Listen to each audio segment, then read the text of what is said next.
بسم اللہ الرحمن الرحیم۔ گلوبل افیئرز کی جانب سے السلام علیکم دوستو، کارروائی ہو چکی۔ پاکستان ایئر فورس نے ہندوستان کے 2 لڑاکا جہاز بھی گرا لیے اور ان کا ایک پائلٹ بھی پکڑ لیا، جس کی تصدیق ہندوستان کی طرف سے بھی ہو چکی ہے۔ اب اس سب کے بعد پاکستان کی عوام کے ذہن میں بہت سارے سوال ہیں کہ یہ کارروائی کیسے کی گئی اور اس کو سر انجام دینے کے لیے کون سے ایئر کرافٹ کا استعمال کیا گیا اور ہندوستان کے گرائے جانے والے ایئر کرافٹ کون سے تھے۔ تو اس ویڈیو میں یہی سب بتانا ہے، لیکن ویڈیو شروع کرنے سے پہلے میری آپ سب سے یہ ریکویسٹ ہے کہ میرے اس چینل کو ضرور سبسکرائب کر لیں اور ساتھ میں بیل کے آئیکن کو بھی پریس کر دیں تاکہ آپ کو میری ہر آنے والی ویڈیو کا نوٹیفیکیشن ٹائم پر ملتا رہے۔ تو شروع کرتے ہیں۔ تو دوستو، پاکستان نے اپنی اس کارروائی کو سر انجام دینے کے لیے ملکی سطح پر تیار کردہ لڑاکا جہاز JF-17 تھنڈر بلاک 2 کا انتخاب کیا، جن پر چینی ساختہ ایئر ٹو ایئر میزائل نصب تھے۔ اس کارروائی کے لیے JF-17 تھنڈر بلاک 2 کو PL-5 اور ST-10 جیسے ایئر ٹو ایئر میزائل سے لیس کیا گیا تھا۔ PL-5 ایک short range air to air missile ہے اور ST-10 ایک beyond visual range air to air missile ہے۔ کارروائی کی شروعات ہوتی ہے JF-17 تھنڈر بلاک 2 کے ایئر بیس سے اڑان بھرنے سے۔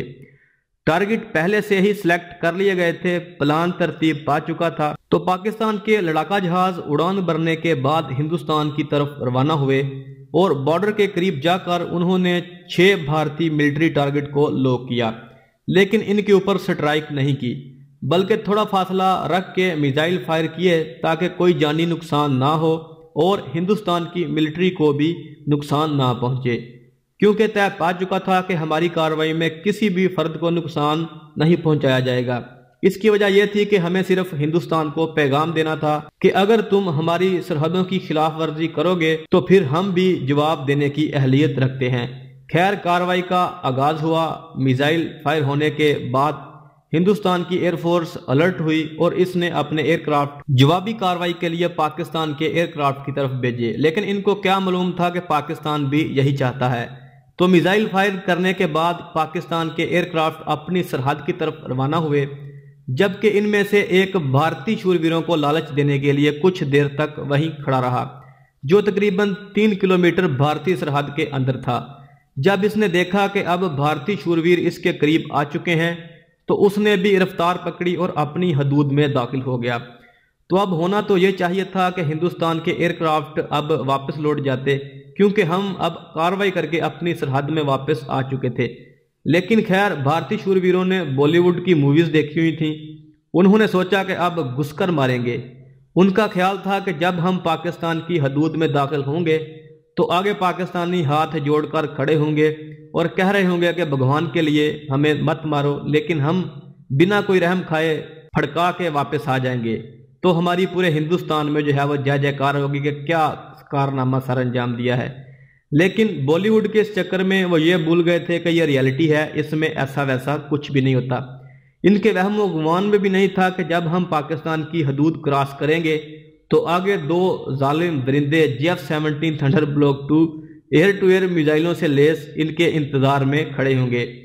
تو خیر، پاکستان کے جہاز کے اپنی حدود میں داخل ہونے کے بعد ہندوستان کے جہاز تیزی سے اس کا پیچھا کرتے ہوئے پاکستان کی حدود میں داخل ہوئے اور پاکستان کے بچھائے ہوئے جال میں پھنس گئے۔ جب انڈیا کے ایئر کرافٹ پاکستان کی حدود میں داخل ہوئے تو آگے 2 JF-17 تھنڈر بلاک 2 کھڑے تھے، جن کو ونگ کمانڈر فہیم اور سکواڈرن لیڈر حسن آپریٹ کر رہے تھے۔ بارڈر کراس کرنے کے بعد جیسے ہی انڈیا کے پائلٹ نے اپنی موت JF-17 تھنڈر بلاک 3 کو دیکھا تو وہ واپس مڑنے کی کوشش کی، تو ونگ کمانڈر فہیم نے air to air missile fire کیا، جس کی زد میں بھارت کا SU-30 MKI ایئر کرافٹ آیا۔ کیونکہ یہ تیزی سے مڑ چکا تھا اور واپسی کی راہ پر تھا، اس لیے اس کے پیچھے والے حصے پر ایئر ٹو ایئر میزائل لگا۔ کیونکہ یہ ایک 4th+ جنریشن کا جہاز ہے اور جلد ٹرن لینے اور سپیڈ پکڑنے کی صلاحیت رکھتا ہے، تو اپنی انہی صلاحیتوں کی بدولت یہ ایئر کرافٹ ہٹ ہونے کے باوجود بھی سروائیو کرتا ہوا ہندوستان کی ٹیریٹری میں جا کر گرا۔ تو ایسے ہندوستان کے پہلے جہاز کا صفایا ہوا۔ دوسرا جہاز بھی سیم اسی طرح پاکستان کی حدود میں داخل ہوا، جس کو دیکھتے ہی سکواڈرن لیڈر حسن نے اپنے JF-17 تھنڈر بلاک 2 سے air to air missile fire کیا، جس کی زد میں بھارت کا یہ MiG 21 آیا۔ پرانا جہاز ہونے کی وجہ سے یہ زیادہ سروائیو نہیں کر سکا اور پاکستان کی ٹیریٹری میں ہی گر گیا۔ اس کا pilot wing commander Abhinandan safely eject کرنے میں کامیاب ہوا، جو اب پاکستان آرمی کی کسٹڈی میں ہے۔ تو دوستو، پاکستان نے یہ کارروائی انجام دینے میں انتہائی سادہ سی ٹیکنیک کا استعمال کیا ہے۔ آپ کو یاد ہوگا کہ جب آپ چھوٹے تھے تو آپ ایک ٹوکرا لے کے اس کو چھت کے اوپر رکھتے تھے اور نیچے اس میں جو تھے وہ دانے ڈالتے تھے اور ایک رسی کو ہاتھ میں پکڑ لیتے تھے۔ تو جیسے ہی وہ چڑیاں ان دانوں کے لیے آتی تھیں تو آپ وہ ٹوکرا کھینچتے تھے اور چڑیاں جو تھیں وہ ٹوکرے کے نیچے آ جاتی تھیں۔ تو بالکل یہی ٹیکنیک پاکستان کی ایئر فورس کی طرف سے بھی استعمال کی گئی ہے۔ تو دوستو، ایسے ہندوستان کے 2 جہازوں کا صفایا ہوا۔ یہ ہمارے لیے بہت بڑی کامیابی ہے۔ یہ ہمارے JF-17 تھنڈر بلاک 2 کی پہلی ڈوگ فائٹ ہے جس میں اس نے Su-30 MKI اور MiG 21 کا شکار کیا ہے۔ اس میں سب سے اہم بات Su-30 MKI کا گرایا جانا ہے۔ یہ ایئرکرافٹ اس وقت ہندوستان فضائیہ کا سب سے اہم اور جدید ترین ایئرکرافٹ ہے۔ ہمیں اب پوری دنیا کو یہ بتانا چاہیے کہ ہمارے JF-17 تھنڈر بلاک 2 میں رشین Su-30 کو گرانے کی قابلیت موجود ہے۔ اس سے بہت سارے ممالک جو ابھی اس میں انٹرسٹ نہیں لے رہے وہ بھی اس کی خریداری میں غور کریں گے۔ یہ ہمارے JF-17 تھنڈر کا دوسرا اور تیسرا شکار ہے۔ اس سے پہلے یہ ایئرکرافٹ ایک ایرانی ڈرون کو بھی گرا چکا ہے۔ اس کا بلاک 3 ماڈل بھی آنے والا ہے جو اس سے بھی جدید ہوگا۔ تو اب ہمیں JF-17 تھنڈر کی صلاحیت پر شک نہیں ہونا چاہیے، کیونکہ اس نے اپنی ڈوگ فائٹ میں قابلیت ثابت کر دی ہے اور ایک 4th+ جنریشن کا جہاز بھی گرا کے دکھا دیا ہے۔